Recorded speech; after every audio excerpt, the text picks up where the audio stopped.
लीला को अपने अनेक जन्मों की स्मृति होना। लीला बोली, देवी, इसी मंडप के आकाश में मेरे पतिदेव ब्राह्मण उत्पन्न हुए और इसी में मृत्यु को प्राप्त होकर राजा हो गए। अन्य भूमंडल रूप उनका वे संसार भी यही है। इसमें जो उनकी राजधानी का नगर है, उसमें मैं उनकी राजमहिषी के रूप में स्थित हूँ। यही उस अंतःपुर में मेरे पति राजा पद्म की मृत्यु हुई और इसी अंतःपुर के आकाश में वे नगर है जिसमें वे पुनः राजा हुए हैं। ब्रह्मा जी से उत्पन्न होने के पश्चात आज तक विभिन्न योनियों में जो मेरे बहुत से जन्म हो चुके हैं, उनमें से 800 जन्मों को तो मैं इस समय पुनः देख सी रही हूँ। उनकी सारी बातों का स्पष्ट रूप से स्मरण कर रही हूँ। देव, पहले किसी दूसरे संसार मंडल में मैं लोकांतर रूपी कमल की भ्रमरी विद्याधर राज की धर्म पत्नी हुई थी। उन दिनों मेरा हृदय दुर्वासनाओं से दूषित था, इसलिए उसके बाद मैं मनुष्य योनि में उत्पन्न हुई। तदनंतर दूसरे संसार मंडल में मैं नागराज की भार्या हुई। इसके बाद कदम, कुंद, जंभीर और करंजों के वन में निवास करने वाली तथा वृक्षों के पत्तों को ही वस्त्र के रूप में धारण करने वाली काली कलूटी भेलनी हुई। तदनंतर पुरुषत्व रूपी फल देने वाले कर्मों के परिणाम में से मैं 100 वर्षों तक सौराष्ट्र देश में श्री संपन्न राजा होकर रही। फिर राजा शरीर से बने हुए दुष्कर्म दोष के कारण ताड़ वृक्ष के नीचे किसी नदी के कछार में 9 वर्षों तक नेवली की योनि में रही। उस समय मेरे सारे अंग कुष्ठ रोग से नष्ट प्राय हो गए थे। देवी, उसके बाद में सौराष्ट्र देश में 8 वर्षों तक गौ का शरीर धारण करके रही। उस योनि में दुर्जन, दुष्ट, अज्ञ और बालक ग्वालों की मारने पीटने आदि क्रीड़ाओं का साधन बनी रही। फिर क्रमशः पक्षुड़ी, भ्रमरी, मनोहर नेत्र वाली हिरणी, मछली, पुलिंद जाति की स्त्री, सारसी और राजहंसी हुई। इस प्रकार नाना प्रकार के शत शत दुखों से संकुल अनेकानेक योनियों में मैंने भ्रमण किया है।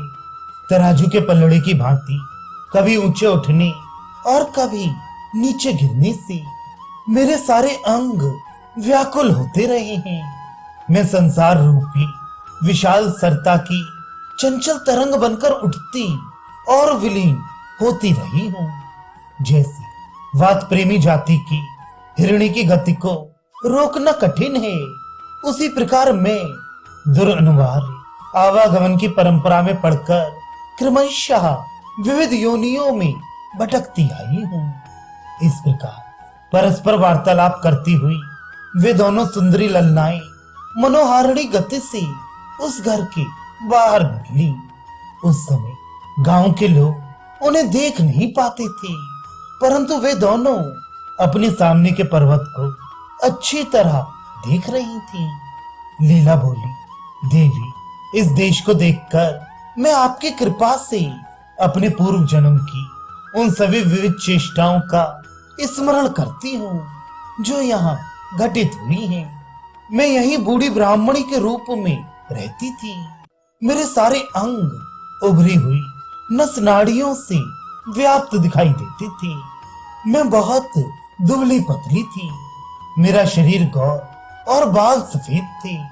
मेरी हथेली सूखे कुशों के अग्रभाग से छिन्न भिन्न होती रहने के कारण रूखी हो गई थी। मैं अपने पतिदेव के कुल की वृद्धि करने वाली भार्या थी। दूध और मथाने मेरी शोभा बढ़ाते थे।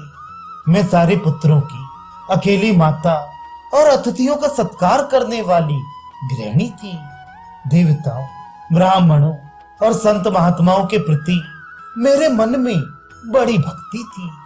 मैं भर्जन पात्र, चरु स्थाली तथा कलश आदि पात्रों एवं यज्ञ के अन्य उपकरणों को धो पहुंच कर साफ सुथरा रखती थी। जमाई, बेटी, भाई, पिता और माता की सदा सेवा शुश्रूषा करती थी। जब तक मेरा शरीर रहा तब तक घर की ही सेवा टहल में मेरे दिन रात बीतती थी। ओह, इस काम में बहुत देर हो गई, बड़ा विलंब हो गया इत्यादि बातें कहती और निरंतर कार्य में व्यस्त रहती थी। मैं कौन हूँ, यह संसार कैसा है, इस बात की चर्चा या इन प्रश्नों पर विचार कभी स्वप्न में भी मैंने नहीं किया। मेरे पति श्रोत्रिय होने के साथ ही तत्व विचार में मूढ़ थे। मेरे ही समान उनकी भी घर में आसक्ति बनी हुई थी। उनकी बुद्धि शुद्ध नहीं थी। समिधा, साग, गोबर और ईंधन के संग्रह में ही मेरी एकमात्र निष्ठा थी। घर के पास के खेतों में जो साग सब्जी की क्यारियां थीं, उन्हें सींचने के लिए मैं जल्दी जल्दी जल पात्र लेकर आने के निमित्त नौकरों को पुकारा करती थी। जल की लहरों के किनारे जो हरी हरी घासें उगी होती थीं, उन्हें स्वयं लाकर मैं अपनी छोटी सी बच्चिया को तृप्त किया करती थी। प्रतिक्षण घर के दरवाजे को लीप कर वहां चौक बनाती और उसमें भांति भांति के रंग भरकर सजा देती थी। घर के नौकरों को शिक्षा देने के लिए मैं कुछ दीनता के साथ नम्रता पूर्वक समझाती कि लोग तुम्हारी निंदा करेंगे, इसलिए तुम्हें विनय और सदाचार से रहना चाहिए। जैसे समुद्र अपनी तटभूमि का लंघन ना करके निरंतर मर्यादा में स्थित रहता है, उसी प्रकार मैं भी धर्म मर्यादा के नियम से कभी च्युत नहीं होती थी। श्री वशिष्ठ जी कहते हैं, रघुनंदन, यूं कहकर उस पर्वतीय ग्राम के भीतर भ्रमण करती हुई लीला ने अपने साथ विचरती हुई सरस्वती देवी को मंद मुस्कान के साथ वहां की एक एक वस्तु को दिखाया। फिर वह इस प्रकार बोली, देवी, इस घर के आकाश में ही वह मेरे पति का जीव राजा के रूप में रह रहा है। यही अंगुष्ठ मात्र ग्रहाकाश के भीतर ही स्थित हुए परमार्थ वस्तु पर ब्रह्म को मैंने भ्रम से करोड़ों योजन विस्तृत पति का राज्य समझा था। जगदीश्वरी, हम दोनों चेतन आकाश रूप परमात्मा ही है। मेरे पतिदेव का राज्य जो सहस्त्रों पर्वतों से भरा हुआ है, आकाश में ही स्थित है। ये बहुत बड़ी माया फैली हुई है। इसलिए देवी, अपने पति के नगर में जाने की पुनः मेरी इच्छा हो रही है। अतः चलिए हम दोनों वहां चले। जिन्होंने कहीं जाने का निश्चय कर लिया हो, उनके लिए वह स्थान क्या दूर है। यूं कहकर लीला ने देवी को प्रणाम किया और शीघ्र ही गृह मंडप में प्रवेश कर सरस्वती देवी के साथ वह आकाश में उड़ चली।